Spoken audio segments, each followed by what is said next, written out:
जरा सोचिए, एक ऐसी क्लासरूम जहां टीचर पसीने से तरबतर हैं, मतलब वो बोर्ड पर तेजी से लिख रहे हैं, लगातार बोल रहे हैं। हाँ, और अपनी पूरी ऊर्जा बस झोंक रहे हैं वहाँ। बिल्कुल, क्लास का 80% काम तो वही कर रहे हैं, और छात्र क्या कर रहे हैं? वो बस अपनी बेंच पर बैठे हैं। चुपचाप सुन रहे हैं या शायद मनी मन दिन में सपने देख रहे हैं। सही कहा। बाहर से देखने पर ये एक आदर्श कक्षा लग सकती है जहां लगता है कि पढ़ाई हो रही है, लेकिन नए शोध के अनुसार वहां असल में कुछ भी नहीं सीखा जा रहा। हाँ, बल्कि छात्र दिन ब दिन और ज्यादा निष्क्रिय होते जा रहे हैं। तो आज की हमारी इस गहन चर्चा का मिशन ठीक इसी भ्रम को तोड़ना है। हमारे पास टेक्सला रिसर्च पेज साइट पर छपा शिव नारायण का एक बहुत ही दिलचस्प शोध पत्र है, जिसका नाम है block solver third dimension of knowledge transfer. बिल्कुल, और इस शोध ने शिक्षा और सीखने की पूरी अवधारणा को ही चुनौती दे दी है। हम आज ये डिकोड करने वाले हैं कि भारी भरकम जानकारी को तेजी से, वैज्ञानिक तरीके से और बिना किसी मानसिक थकान के कैसे दिमाग में बिठाया जाए। मतलब एक तरह से दिमाग में उसे स्थायी रूप से स्थापित कैसे किया जाए। ठीक है, चलिए इसे थोड़ा विस्तार से समझते हैं। पारंपरिक शिक्षा जो हमने और आपने अनुभव की है, और ये जो नया शोध लानोग्राफी की बात करें, इन दोनों के बीच एक बहुत गहरी खाई है। हाँ, और ये खाई मुख्य रूप से इस गलत फहमी से पैदा होती है कि जानकारी देना और ज्ञान का निर्माण करना एक ही बात है, जो कि बिल्कुल नहीं है। एकदम सही। शोधकर्ता शिव नारायण इस वर्तमान व्यवस्था को पेन क्लासरूम का नाम देते हैं, मतलब पीड़ादायक कक्षा। पेन क्लासरूम सुनने में ही काफी तनावपूर्ण लग रहा है ना। जब हम पारंपरिक शिक्षण को देखते हैं तो वो पूरी तरह से मौखिक निर्देश और निष्क्रिय रूप से सुनने पर आधारित है। टीचर जानकारी ब्रॉडकास्ट कर रहा है और ये मान लिया जाता है कि छात्र उसे स्पंज की तरह बस सोख रहे हैं। हाँ, लेकिन ये सीखने का मॉडल है ही नहीं।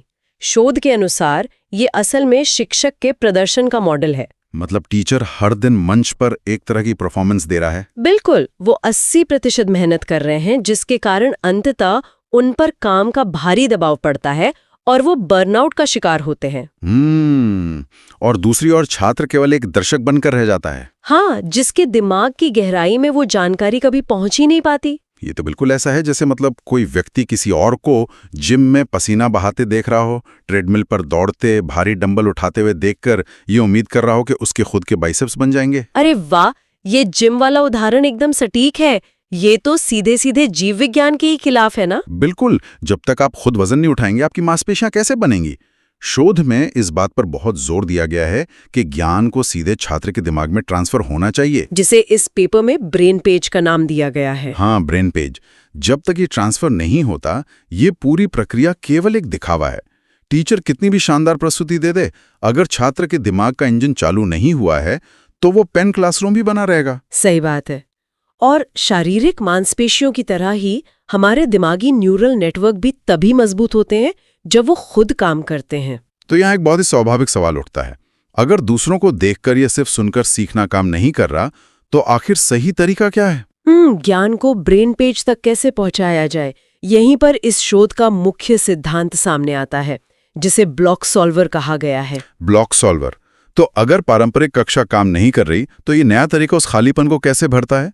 मुझे याद है शोध में गणित की किताबों का कुछ जिक्र था। हाँ, वो जो हल किए गए उदाहरण होते हैं ना, वर्कड आउट एग्जाम्पल्स। हाँ, जिन्हें हम अक्सर बस उत्तरों का एक सेट मानकर पन्ने पलट देते हैं कि अच्छा इसका जवाब ये है। लेकिन यहाँ सबसे आकर्षक बात ये है कि वो सिर्फ जवाबों की सूची नहीं है। अच्छा, तो वो क्या है? शोध के अनुसार वो असल में विशेषज्ञों द्वारा तैयार किए गए कॉग्निटिव मॉडल्स हैं, मतलब संज्ञानात्मक मॉडल। थोड़ा आसान भाषा में समझाएं तो। देखिए, जब एक एक्सपर्ट किसी जटिल समस्या को हल करता है तो वो उसे एक ही बार में नहीं निगलता, वो उसे तार्किक चरणों में तोड़ता है। ओके, छोटे छोटे हिस्सों में। बिल्कुल, और डिफरेंशियल लर्नोग्राफी इसी प्रक्रिया का नाम है। इसमें पूरी जानकारी को एक साथ पचाने के बजाय समस्या को ट्रांसफरिंग ब्लॉक्स में तोड़ा जाता है। जैसे कि ब्लॉक B1, B2, B3। एकदम सही।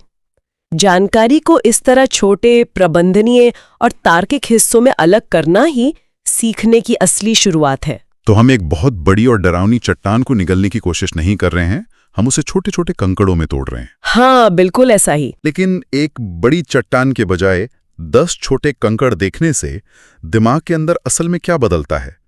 क्या ये सिर्फ मनोवैज्ञानिक रूप से कम डरावना लगता है, या इसके पीछे कोई ठोस विज्ञान भी है? इसके पीछे बहुत ही गहरा न्यूरोलॉजिकल विज्ञान है।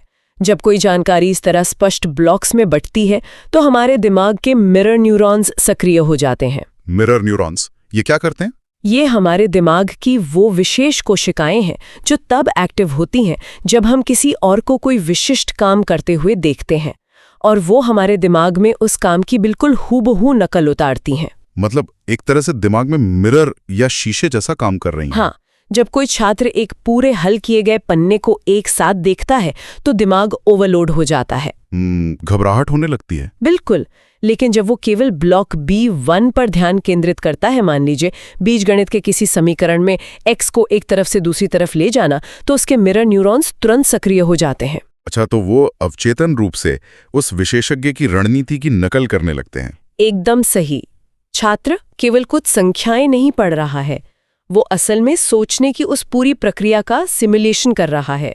यहाँ बात सच में बहुत दिलचस्प हो जाती है। मतलब हम अब सिर्फ शिक्षा शास्त्र या पढ़ाने के तरीकों की बात नहीं कर रहे हैं। हाँ, हम सीधे न्यूरोलॉजी में उतर गए हैं। मानव मस्तिष्क की वायरिंग की बात हो रही है।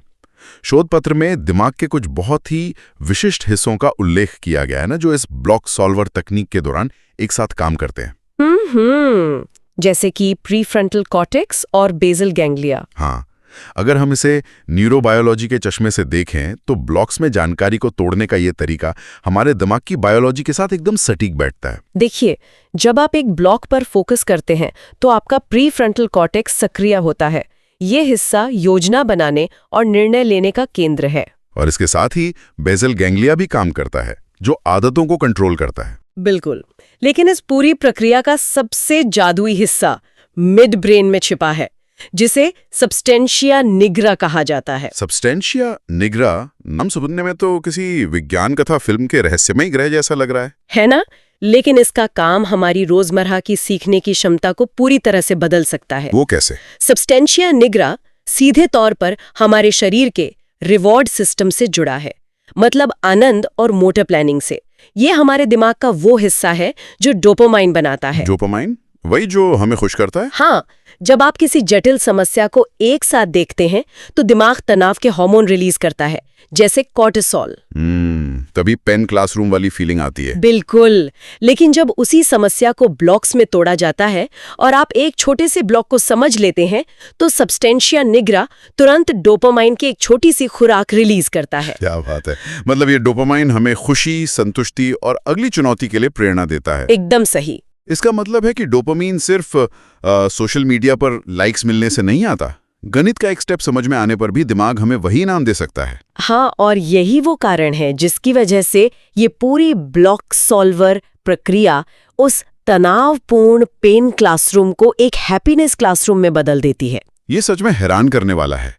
छात्र इसलिए नहीं सीख रहे क्योंकि उन पर परीक्षा का दबाव है या टीचर का डर है, बल्कि इसलिए सीख रहे हैं क्योंकि उनका अपना दिमाग उन्हें हर एक तार्किक ब्लॉक को डिकोड करने पर डोपामाइन का इनाम दे रहा है। सीखना एक स्वाभाविक, आनंददायक प्रक्रिया बन गया है। और इसी आनंददायक प्रक्रिया को व्यवहार में लाने के लिए शोध में एक और बहुत ही दिलचस्प कॉन्सेप्ट दिया गया है, एस्केलेटर इफेक्ट। Escalator effect? हाँ, जैसे मॉल में सीढ़ियां होती हैं। हाँ, बिल्कुल वही।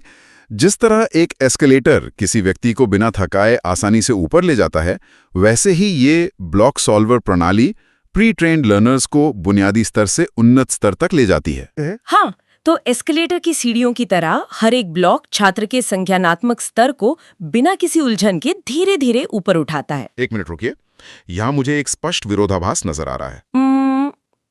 कैसा विरोधाभास? देखिए, हमने चर्चा की शुरुआत में जिम का उदाहरण दिया था। हाँ। हमने कहा था कि किसी और को कसरत करते देखने से बाइसेप्स नहीं बनते, खुद वजन उठाना पड़ता है। हाँ, बिल्कुल कहा था। अब हम एक एस्केलेटर की बात कर रहे हैं।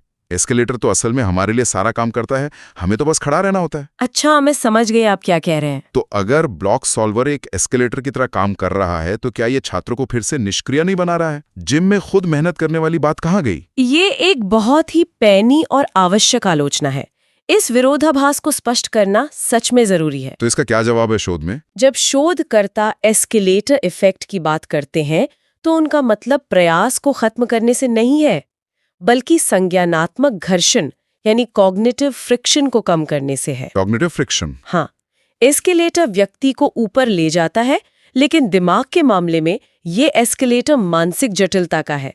छात्र अभी भी खुद चल रहा है, वो खुद ब्लॉक्स को डिकोड कर रहा है। अच्छा, मतलब मेहनत तो हो रही है। बिल्कुल, बस उसे एक ऐसी ढलान या सीढ़ी मिल गई है जो तार्किक रूप से इतनी अच्छी तरह डिजाइन की गई है कि उसे हर कदम पर ठोकर नहीं खानी पड़ती। तो वो जिम में वजन खुद ही उठा रहा है, लेकिन अब उसके पास एक सही फॉर्म है, एक ट्रेनर की तकनीक है जिससे उसकी ऊर्जा सही जगह लग रही है। एकदम सही, उसे चोट नहीं लग रही और वो फालतू में थक नहीं रहा। समझ गया। तो ये मेहनत को कम नहीं कर रहा है, ये व्यर्थ की उलझन को खत्म कर रहा है ताकि ऊर्जा सीधे ज्ञान के निर्माण में लगे। बिल्कुल। अब सवाल ये है कि कोई छात्र इस एस्केलेटर पर चढ़ता कैसे है? शोध में इसके लिए एक बहुत ही विशिष्ट कार्यप्रणाली बताई गई है ना? हाँ, जिसे साइक्लोजिड प्रोसेसिंग कहा गया है। साइक्लोजिड प्रोसेसिंग, इसमें क्या होता है? इसमें ब्लॉक्स को 3 बार पढ़ना, 2 बार आंखें बंद करके दिमाग में दोहराना और फिर अंत में उसे एक खाली कागज पर लिखना शामिल है। उस कागज को जीड पेज कहा गया है। अब यहाँ मुझे फिर से थोड़ा क्रिटिकल होना पड़ेगा। बताइए। 3 बार पढ़ना, फिर आंखें बंद करना, फिर बिना देखे लिखना, मतलब ये तो साफ तौर पर उसी रट्टा मारने वाली प्रक्रिया की तरह लग रहा है जिससे हम भागने की कोशिश कर रहे हैं। इसमें नया क्या है? ये एक बहुत ही महत्वपूर्ण सवाल खड़ा करता है और सच कहूं तो सतही तौर पर कोई भी व्यक्ति इस प्रक्रिया को देखकर इसे रटना ही मानेगा। हाँ, क्योंकि हमारे स्कूलों में तो ऐसे ही रटवाया जाता था। लेकिन रटने और साइक्लोजिड प्रोसेसिंग में एक बहुत ही बुनियादी न्यूरोलॉजिकल फर्क है। वो क्या है? देखिए, जब कोई छात्र रटता है तो वो बिना संदर्भ समझे शब्दों को अपनी अल्पकालिक स्मृति यानी शॉर्ट टर्म मेमोरी में ठूसने की कोशिश करता है। बस परीक्षा पास करने के लिए। हाँ, लेकिन इस प्रक्रिया में आप शब्दों को नहीं रट रहे हैं। जब आप ब्लॉक को 3 बार पढ़ते हैं तो आप असल में उस संज्ञानात्मक मॉडल को आत्मसात कर रहे हैं जो एक्सपर्ट ने इस्तेमाल किया था। अच्छा, तो आप ये देख रहे हैं कि विशेषज्ञ ने पहले एक्स को ही क्यों हटाया, वाई को क्यों नहीं? बिल्कुल। मतलब हम सिर्फ ये याद नहीं कर रहे हैं कि क्या हुआ, बल्कि हम कैसे और क्यों को डिकोड कर रहे हैं। हम तार्किक संरचना को अपने दिमाग में बैठा रहे हैं। और जब आप आंखें बंद करके मानसिक रूप से उसका अभ्यास करते हैं तो आप अपने मिरर न्यूरॉन्स और मोटर प्लानिंग सर्किट्स को एक साथ जोड़ रहे होते हैं। वाह, तो ये सिर्फ रटना नहीं है। बिल्कुल नहीं। शोध के अनुसार ये GOT यानी गोल ओरिएंटेड टास्क ऑपरेशन के लिए दिमाग में एक ब्रेन पेज का निर्माण है। ब्रेन पेज बनाना? हाँ, ये आपके दिमाग के न्यूरल सर्किट्स को शारीरिक रूप से इस तरह ढाल देता है कि अगली बार जब वैसी कोई चुनौती आए तो दिमाग अपने आप उन तार्किक कदमों को उठा सके। तो एक तरह से आप जानकारी के उपभोक्ता से ज्ञान के निर्माता बन जाते हैं। एकदम सही कहा आपने। तो ये पूरी तरह से दिमाग की वायरिंग को बदलने जैसा है। ये जिम वाली बात से फिर से जुड़ जाता है। कैसे? जैसे जिम में हम एक ही व्यायाम को सही तकनीक के साथ बार बार करते हैं ताकि हमारी मांसपेशियों को उसकी आदत पड़ जाए और हमारी मसल मेमोरी विकसित हो जाए। बिल्कुल। और यहाँ हम साइक्लोजिड प्रोसेसिंग के जरिए अपनी ब्रेन मेमोरी या अपना खुद का ब्रेन पेज बना रहे हैं। इस पूरी प्रक्रिया का परिणाम क्या होता है फिर? इसका सबसे क्रांतिकारी परिणाम ये होता है कि शिक्षार्थी इतने स्वायत्त हो जाते हैं, मतलब इतने इंडिपेंडेंट हो जाते हैं कि वो खुद छोटे शिक्षक बन जाते हैं। छोटे शिक्षक मतलब वो दूसरों को भी पढ़ा सकते हैं? हाँ, ये शोध का एक बहुत ही शक्तिशाली पहलू है। जब किसी छात्र के दिमाग में ये ब्रेन पेज ठोस रूप ले लेता है तो उसे हर कदम पर टीचर की उंगली पकड़ने की जरूरत नहीं पड़ती। वो खुद की समस्याओं को स्वतंत्र रूप से हल कर सकते हैं और अपने सहपाठियों की भी मदद कर सकते हैं। और एक और बात, ये केवल गणित तक सीमित नहीं है। अच्छा। और कहाँ-कहाँ काम आता है ये?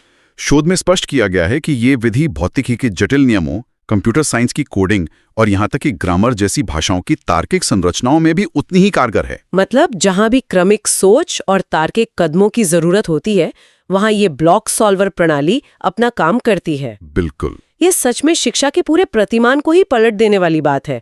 जहां पारंपरिक पेन क्लासरूम में शिक्षक 80% काम कर रहा था और बर्नआउट का शिकार हो रहा था। हाँ, और इस नई व्यवस्था में छात्र पूरी तरह से सक्रिय हो जाते हैं। शोधकर्ता ने वर्तमान शिक्षा नीतियों पर भी एक बहुत ही कड़ा प्रहार किया है ना। हाँ, उनका तर्क है कि सरकारें और संस्थाएं लगातार शिक्षकों की ट्रेनिंग और उनके प्रदर्शन को सुधारने में करोड़ों खर्च करती हैं, जबकि असली समस्या तो ज्ञान के हस्तांतरण की प्रणाली में ही है। एकदम सही। शोधकर्ता का तर्क है कि पढ़ाना केवल एक प्रदर्शन कला बन के रह गया है। ये ज्ञान ट्रांसफर करने का कोई वैज्ञानिक तरीका नहीं है। जब तक हम ज्ञान को ट्रांसफरिंग ब्लॉक्स के जरिए सीधे छात्र के मिरर न्यूरॉन्स तक नहीं पहुंचाएंगे, टीचर अंततः थकेंगे ही। हाँ, और ये लर्नोग्राफी प्रणाली न केवल छात्रों को एक स्वतंत्र और आनंददायक सीखने का माहौल देती है, बल्कि शिक्षकों के कंधों से उस अमानवीय दबाव को भी हटाती है। मतलब शिक्षक अब मंच के कलाकार नहीं बल्कि एक मार्गदर्शक बन जाते हैं जो छात्रों को उनके खुद के ब्रेन पेज बनाने में मदद करते हैं। बिल्कुल सही कहा। तो इस सब का असल मतलब क्या है? अगर हम आज की इस पूरी गहन चर्चा का सार निकालें तो ब्लॉक सॉल्वर और लर्नोग्राफी का ये विज्ञान हमें ये सिखाता है कि हम ज्ञान के निष्क्रिय प्राप्तकर्ता नहीं हैं। हमारी शिक्षा प्रणाली ने हमें ये मानने पर मजबूर कर दिया था कि घंटों बैठकर किसी का भाषण सुनना ही सीखना है।